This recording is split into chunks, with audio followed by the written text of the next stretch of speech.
Kejriwal sir, Rahul Gandhi ji लगातार सक्रिय अब दिख रहे हैं उत्तराखंड में। आपको लगता है कि राहुल गांधी की सक्रियता का कुछ असर कांग्रेस को फायदे के तौर पर और आपको थोड़ा नुकसान के तौर पर, राहुल गांधी कहीं कुछ डेंट कर सकते हैं उत्तराखंड में? मेरे ख्याल से तो वो आएंगे, ज़्यादा आएंगे तो मदद ही मिलेगी आपको। ऐसा क्यों लगता है आपको? नहीं, मैं मजाक कर रहा हूँ, लेकिन हमें नहीं लगता। उनके पास एजेंडा क्या है?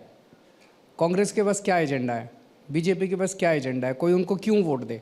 अगर आप ही उनसे पूछें भाई आपको क्यों वोट दे कोई, उनके पास कोई एजेंडा नहीं है। कांग्रेस कह रही है भाई अब हमारी बारी है, इन्होंने लूट लिया 5 साल, अब हमें लूटने का मौका दो। धामी साहब कह रहे हैं मेरे को तो अभी 6 महीने हुए हैं, 5 साल और मेरे को मौका दो। तो इनको बस लूटने के लिए चाहिए। मोदी मैजिक है या केजरीवाल मैजिक है राष्ट्रीय स्तर के नेताओं के तौर पे? कोई मैजिक नहीं है। जनता की मूलभूत मुद्दे हैं। आपने अभी बिल्कुल सही लाइन कही कि 75 साल हो गए आज़ादी के, आज तक अगर इस देश के लोगों को स्कूल, अस्पताल, बिजली, पानी, सड़क जैसे बेसिक मुद्दों के लिए लड़ना पड़ रहा है, संघर्ष करना पड़ रहा है, तो ये आज तक की सारी सरकारों के ऊपर लानत है। लेकिन बीजेपी अगर मोदी जी के चेहरे के साथ आती है उत्तराखंड में एक रोल मॉडल के तौर पर, तो आपको लगता है आपकी मुश्किलें थोड़ी बढ़ेंगी? नहीं, ऐसा नहीं है। मोदी जी को यहाँ PM CM तो बनने वाले नहीं है। वैसे भी चेहरा तो उनका लगा ही हुआ है सारे होर्डिंग्स में, आपने देखा होगा। उसका कोई असर, मुझे फीडबैक, कुछ सर्वे? मुझे नहीं लगता। मैं समझता हूँ कि कोई भी चुनाव उम्मीद पे लड़ा जाता है। जैसा मैंने कहा कि आज कांग्रेस से क्या उम्मीद है? इन्होंने 10 साल राज कर लिया, और 5 साल दे दो। कोई कुछ नया नहीं करने वाली कांग्रेस। बीजेपी ने 10 साल राज कर लिया, इनको 5 साल और दे दो, कोई नया नहीं करने वाले। ये हमें एक मौका दे दो, क्रांतिकारी परिवर्तन हो जाएंगे। उत्तराखंड के चुनावी नतीजों को लेकर आपकी क्या उम्मीद है? 70 सीटें हैं उत्तराखंड में।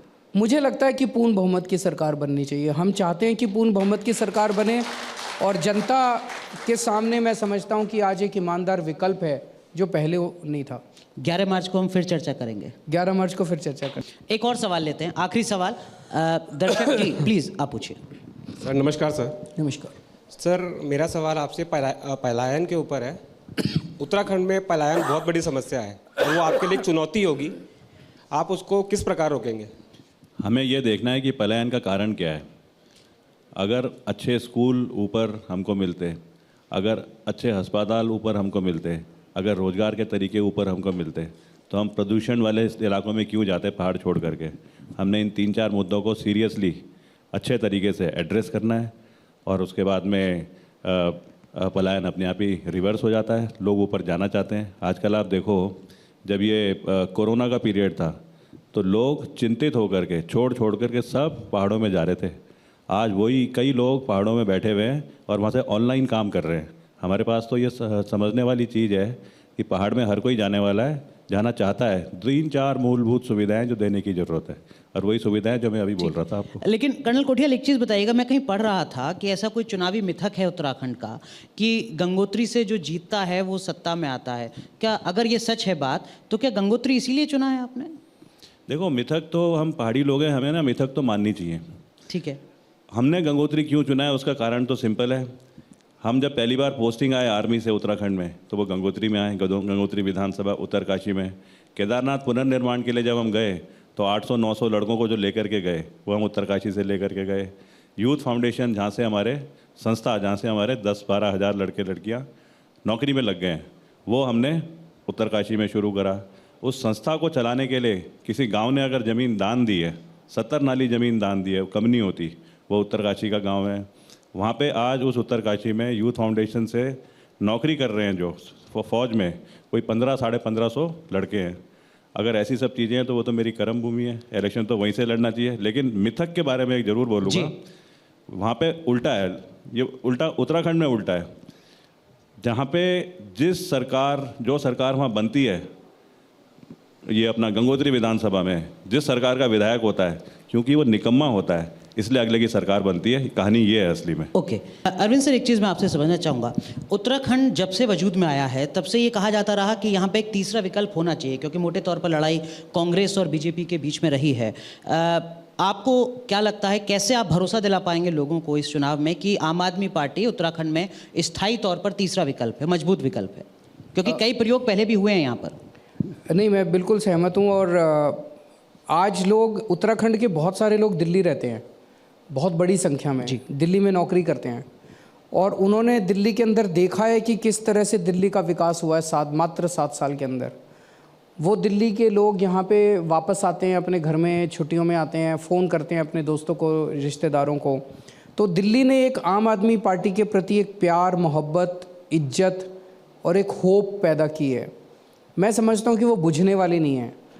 इस चुनाव के जो भी नतीजे होंगे, मुझे उम्मीद है अच्छे नतीजे होंगे, लेकिन उसके बाद आम आदमी पार्टी सारे पंचायत के चुनाव, नगर निगम के चुनाव, अगले चुनाव, सभी चुनाव लड़ेगी आम आदमी पार्टी। अब यहाँ पे मतलब सिर्फ विधानसभा चुनाव तक सीमित नहीं है आम आदमी नहीं, बिल्कुल नहीं है। और ये सब कोटियाल साहब तो यहीं के, बाकी सारे कैंडिडेट्स यहीं के हैं। मेरा हो सकता है कितना आना जाना होगा वो अलग बात है, लेकिन पार्टी अब यहाँ पे स्थिर तौर पे काम कर्नल करेगी। कोठियाल, उत्तराखंड के लोगों को ये भरोसा आप दिला रहे हैं कि अब आम आदमी पार्टी सिर्फ विधानसभा चुनाव तक नहीं है, सिर्फ पॉलिटिकल टूरिज्म नहीं है, स्थायी तौर पर अब आप यहाँ की सियासत करेंगे?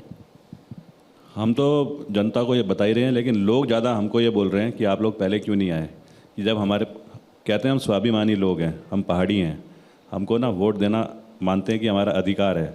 अब होता क्या है कि जब हमें जाना ही है वोट देने, तो हम एक पार्टी को देते हैं, वो पार्टी कर नहीं पाती, हम दूसरी को देते हैं। जानते हैं कि इस पार्टी को हरवाया हमने, दोबारा उस हरवाई हुई पार्टी को जितवाते हैं। तो कहते हैं कि आप लोग जो हो, आप तो हमारी उम्मीद की सबसे बड़ी किरण हो। ग्राउंड पे कामयाब मॉडल दिल्ली में दिखते हैं। अजय कोठियाल खुद एक सक्सेसफुल मॉडल है। तो जनता तो आज पूरे ही होप की तरह, उम्मीद की तरह हमको देख रही है, एक तीसरा विकल्प। ठीक है अरविंद सर, एक बयान में आपका पढ़ रहा था जिसमें आपने कहा कि उत्तराखंड को बने हुए लगभग 21 साल हो गए हैं, लेकिन पार्टियों ने, कांग्रेस और बीजेपी ने उत्तराखंड को लूटने में कोई कसर नहीं छोड़ी है। पहाड़ लूट लिए, नदियाँ लूट ली, और इस दुर्दशा को ठीक करने के लिए हम 21 महीने का प्लान बना रहे हैं। ये 21 महीने का क्या प्लान है सर?